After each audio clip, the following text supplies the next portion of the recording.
नमस्कार आप सभी को। मैं नेहा एक छोटी सी समस्या कह लो या समस्या का समाधान कह लो, या जो मैं जवान बच्चों को पढ़ा रही हूँ पिछले काफ़ी सालों से, तो मैंने बहुत देखा है आजकल जो बच्चे हैं ना, 1 मिनट में कह देते हैं मैम डिप्रेशन हो रखा है, एकदम परेशान हूँ, कुछ किसी चीज़ पे ध्यान ही नहीं लग रहा, बार बार दिमाग में वही बात आती है। तो इससे रिलेटेड ना एक बड़ी शानदार सी कहानी मैंने पढ़ी थी, वो आप सबसे शेयर करने आई हूँ। अच्छी लगे तो आप आगे शेयर कर देना, क्या पता कहाँ किसके काम कैसे आ जाए, है ना। और कहानी में एक इंसान है जो डिप्रेशन में है।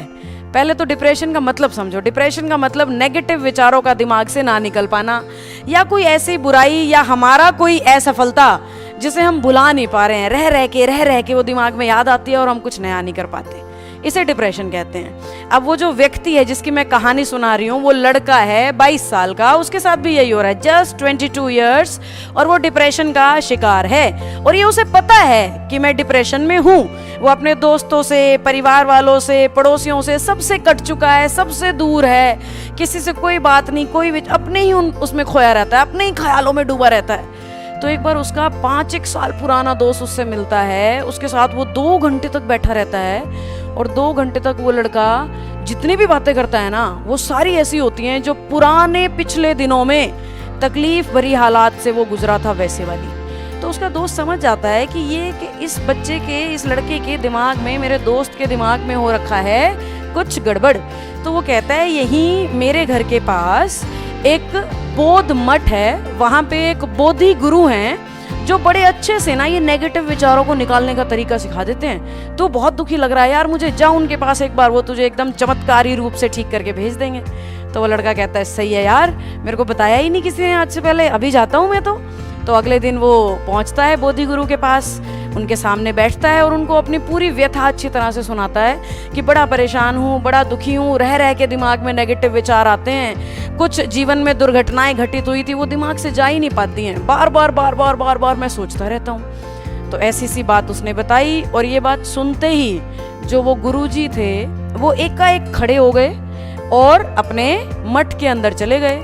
वो लड़का बैठा है, सोच रहा है, लेफ्ट देख रहा है, राइट देख रहा है, ये क्या हुआ, मैंने ऐसा क्या कह दिया, इन्हें गुस्सा तो नहीं आ गया। फिर उसके दिमाग में नेगेटिव विचार आ रहे हैं, और कुछ एक सेकंड बाद वो गुरु वापस आते हैं और उस हाथ में एक मिट्टी का बना हुआ ग्लास लेके आते हैं जिसमें पानी होता है, और उस लड़के के पास आके चुपचाप खड़े हो जाते हैं, बिना कुछ बोले उसके पास आके ग्लास लेके खड़े हुए। अब वो लड़का कुछ सेकंड तो देखता है, सोचता है, फिर वो भी खड़ा हो जाता है। और जैसे ही वो खड़ा होता है, गुरुजी उससे पूछते हैं अगर ये जो मेरे हाथ में पानी का ग्लास है, इसको मैं ऐसे ही पकड़ के खड़ा रहूं तो क्या होगा?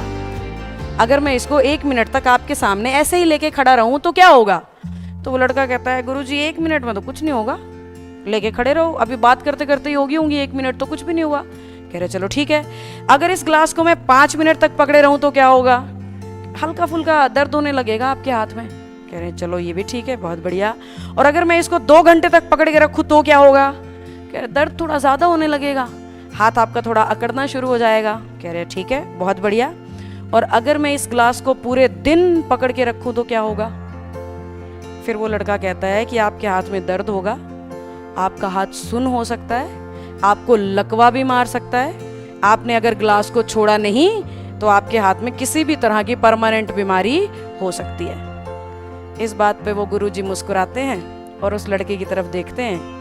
यही तो तेरी समस्या है, समाधान मुझे बता रहा है, खुद अप्लाई नहीं कर सकता।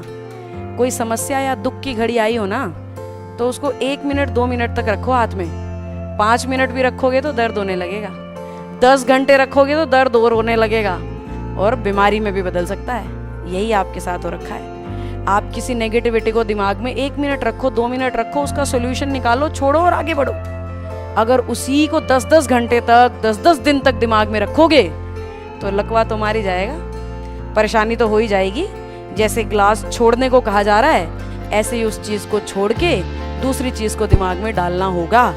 जब तक हाथ में वही ग्लास है ना, जब तक हाथ में वही समस्या है, सही चीज तो डाली नहीं जा सकती ना।